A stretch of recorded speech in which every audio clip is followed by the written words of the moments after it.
Hello.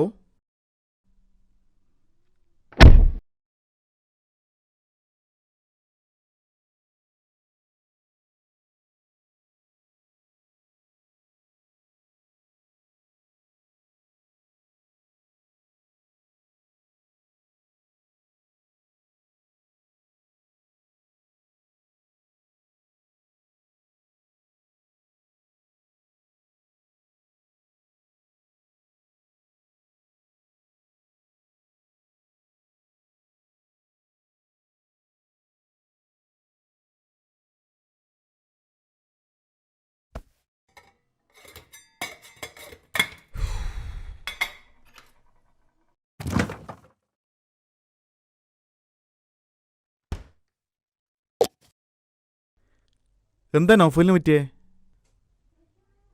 എന്താ ചെയ്യുക, അവൻ്റെ കോൺട്രാക്ട് കൊടുത്ത ചെക്കൊക്കെ മടങ്ങിയത്. അവനാകെ പ്രാന്തായിട്ടാണ് നടക്കണത്. നീ എന്താ വൈകി? ഹോസ്പിറ്റലിൽ പോയിരുന്നു. നൗഫലെ വാടാ. അച്ഛയാ, നാട്ടിലേക്ക് ഞാൻ പൈസ അയച്ചിട്ടുണ്ട്. എത്ര മാസമായിടാ നീ അയക്കൽ തുടങ്ങിയിട്ട്?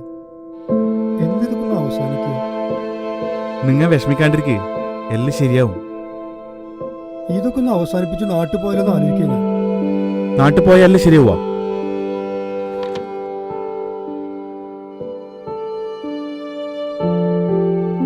നിന്റെ അമ്മ വിളിച്ചിരുന്നു.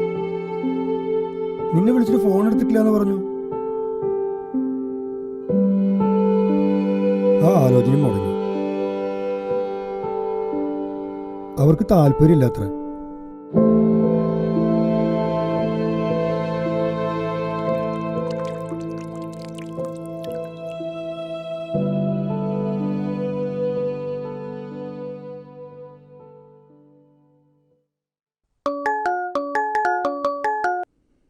ഹലോ. ഹായ് മനു, സുഖാണോ? സുഖാണ്. ഞാനൊരു ആവശ്യത്തിന് വേണ്ടി അങ്ങോട്ട് വരുന്നുണ്ട്. അപ്പൊ നമുക്കൊന്ന് മീറ്റ് ചെയ്യാൻ പറ്റുമോ? അതിനെന്താ, മീറ്റ് ചെയ്യാലോ. ഇവിടെ എത്തിയിട്ട് ഈ നമ്പറിൽ വിളിച്ചാൽ മതി. അപ്പൊ ശരി, അവിടെ വെച്ച് കാണാം. Okay okay okay.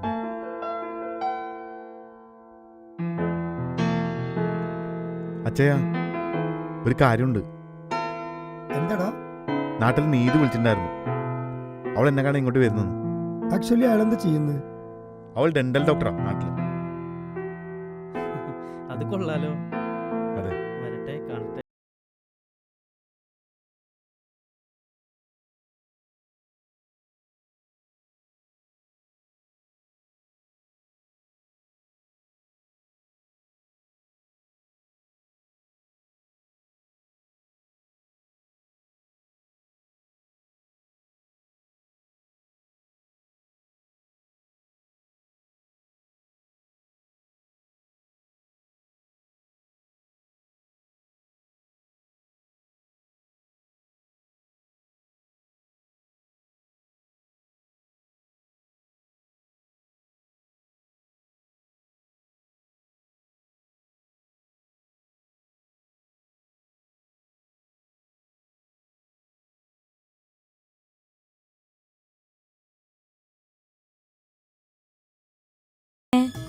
എന്റെ ഉപ്പച്ചാ ഇട്ടന്നെ.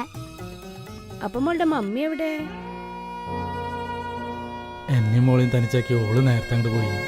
അയ്യോ സോറി ട്ടോ. Okay, no problem. വേണ്ടാത്തൊരു ചോദ്യം ഇങ്ങനെ ചോദിച്ചോളും. ഒരു കുത്തുവച്ചാന്നുണ്ടല്ലോ. സോറി. അല്ലേ ചേച്ചി, ഡെന്റൽ ക്ലിനിക്ക് നോക്കാനല്ലേ വന്നിക്കണത്? പിന്നെ എന്തിനാ ആളെ കാണാൻ നിൽക്കുന്നത്? നിങ്ങൾ തമ്മിൽ ലവ് അല്ലേ? ലവ് ആളെ ഇതുവരെ കണ്ടിട്ട് കൂടിയില്ല. എനിക്ക് നല്ല പേടിയുണ്ട്. അച്ഛൻ എങ്ങാനും അറിഞ്ഞാലോ വലിയ കുഴപ്പമാവും. അയാളെക്കുറിച്ച് നിങ്ങളുടെ അച്ഛൻ അന്വേഷിച്ചത് സത്യമാണോന്ന് ഞാനും ഒന്ന് അറിയട്ടെ. ആളാന്ന് തോന്നുട്ടോ വരുന്ന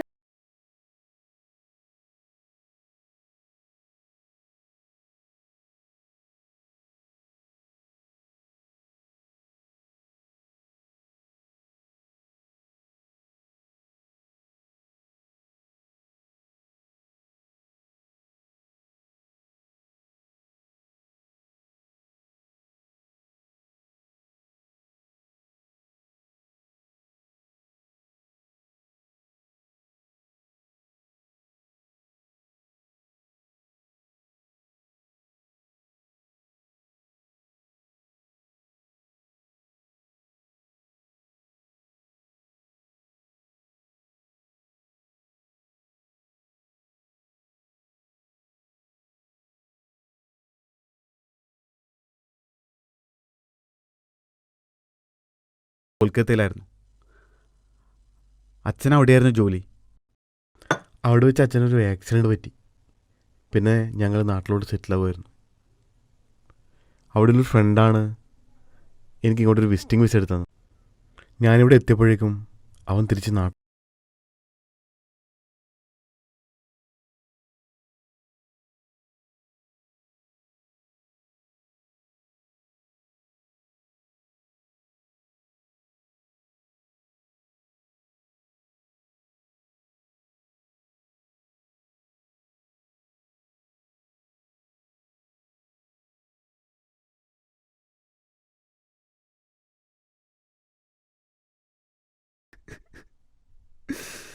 മലയാളിയാണോ?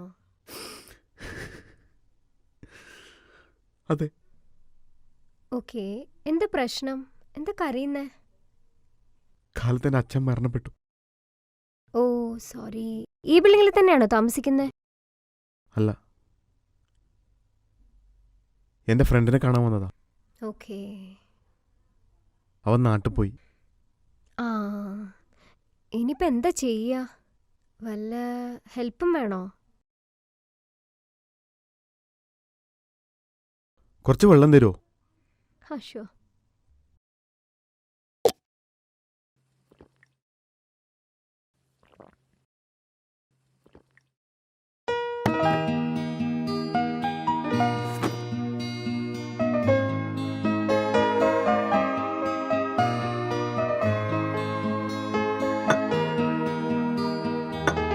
സാബിനാണ്.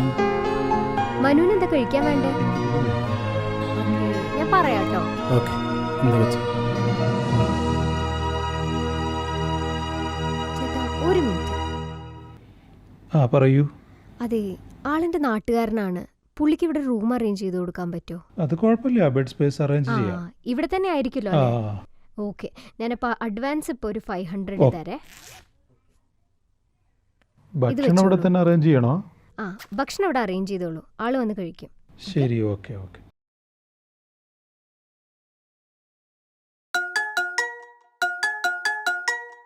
ആ, ഞാനിതപ്പോൾ ഇവിടുന്ന് ഇറങ്ങി, ഇപ്പം എത്തും. ശരി.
ഇത് നല്ലത്.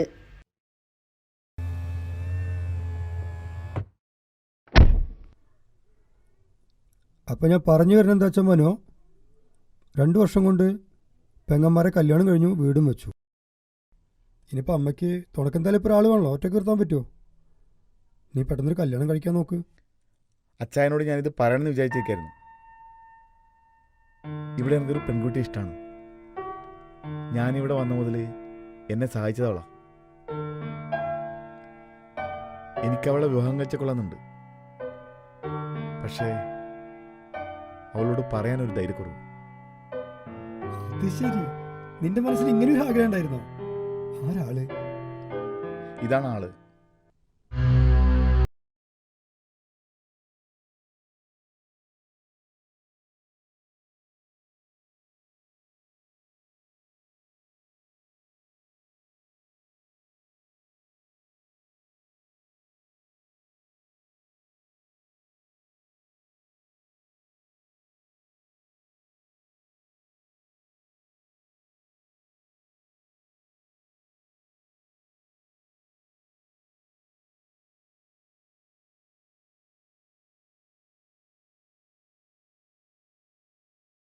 എടുക്കാം. നീ ഇന്ന് ഓഫീസിൽ പോയില്ലേ?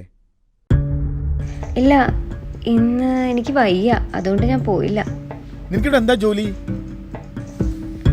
ഞാനിവിടെ ഒരു കമ്പനിയില്. സൈറ, നിർത്ത്. എല്ലാം അറിഞ്ഞിട്ടാണ് ഞാൻ വന്നിരിക്കുന്നത്. ഇത് നീ എന്നെ പറഞ്ഞ് പറ്റിക്കാൻ നോക്കണ്ട.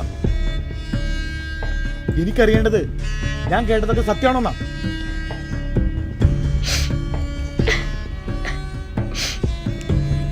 അതെ മനു, നീ അറിഞ്ഞതൊക്കെ സത്യം തന്നെയാണ്. നീ അല്ലാതെ വേറെ ആര് വിളിച്ചാലും ഞാൻ അവരുടെ കൂടെ പോവും. എന്താ മനു, തല്ലുന്നില്ലേ? സൈറ, എന്തിനു വേണ്ടിയായിരുന്നു? കാശിന് വേണ്ടിയായിരുന്നോ? ഇപ്പൊ ആ ചോദ്യത്തിന് പ്രസക്തി ഇല്ല മനു. ആരോരുമില്ലാത്ത ഏതൊരു പെൺകുട്ടിയും ഈ ഫീൽഡിൽ എത്തിപ്പെടാൻ ഒരു ചതിയുടെ കഥയുണ്ടാവും. നിന്റെ ഈ ജോലി പോലും എന്റെ ഈ ജോലിയുടെ ഭാഗമായി കിട്ടിയതാണ്. നിന്റെ ബോസിന്റെ മകൻ ജിഷ്ണുവിന്റെ കൂടെയായിരുന്നു ഞാൻ കുറച്ചു കാലം.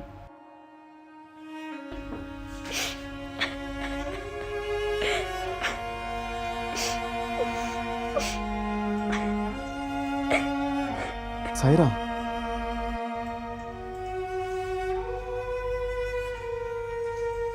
എന്റെ ഇതുവരെയുള്ള സമ്പാദ്യം മുഴുവൻ ഇതിലുണ്ട്.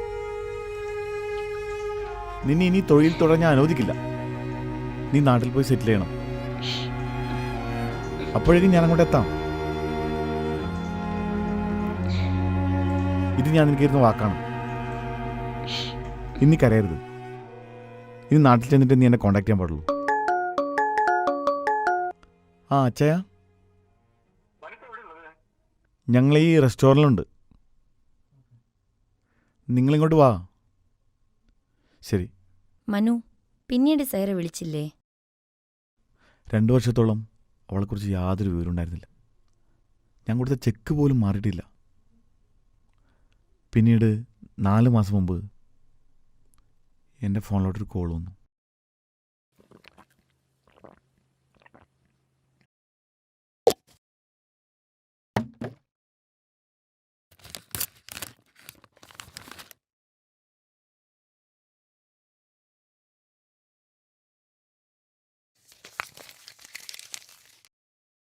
സോറി മനു, നീ എന്നോട് ക്ഷമിക്ക്. എന്തിനാ നീ വന്ന്? കാര്യം പറ.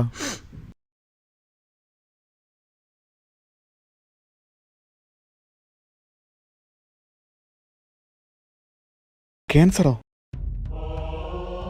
നിനക്കോ? അതെ, ലാസ്റ്റ് സ്റ്റേജാണ്. വിരലിൽ എണ്ണപ്പെട്ട ദിവസങ്ങളെ ഇനി എനിക്ക് ബാക്കിയുള്ളൂ. മരണത്തെ ഒരുപാട്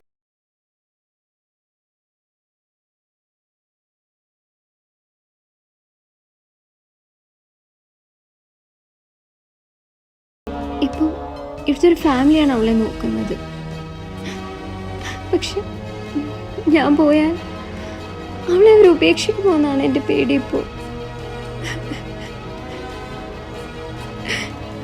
എനിക്കറിയില്ല എന്താ ചെയ്യേണ്ടതെന്ന്. നീ കരയല്ല സൈറ, പ്ലീസ്. മനല്ലാതെ ഇവിടെ ആരും എനിക്ക് സഹായം അഭ്യർത്ഥിക്കാനില്ല.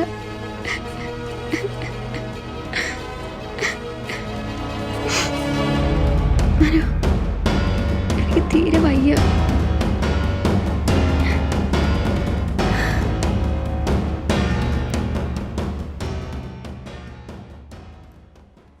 അതിനുശേഷം സൈറ ഹോസ്പിറ്റലൈസ്ഡായി. ഒരാഴ്ച മുന്നേ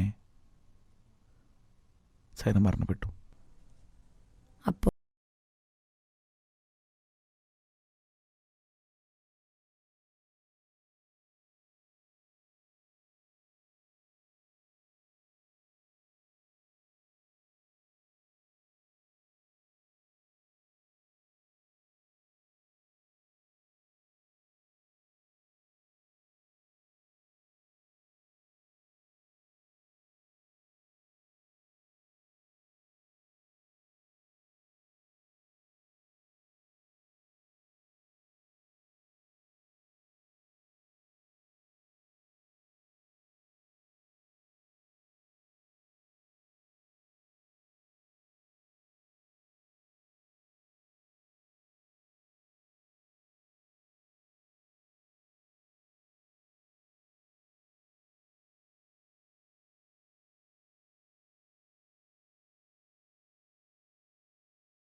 നമസ്കാരം എല്ലാ മാന്യ പ്രേക്ഷകർക്കും സകുടുംബത്തിന്റെ പുതിയൊരു എപ്പിസോഡിലേക്ക് സ്വാഗതം. സകുടുംബത്തിന്റെ ഓരോ എപ്പിസോഡിലും ഒരുപാട് കുടുംബങ്ങളെ ഞങ്ങൾ നിങ്ങൾക്ക് മുൻപിലേക്ക് പരിചയപ്പെടുത്താറുണ്ട്.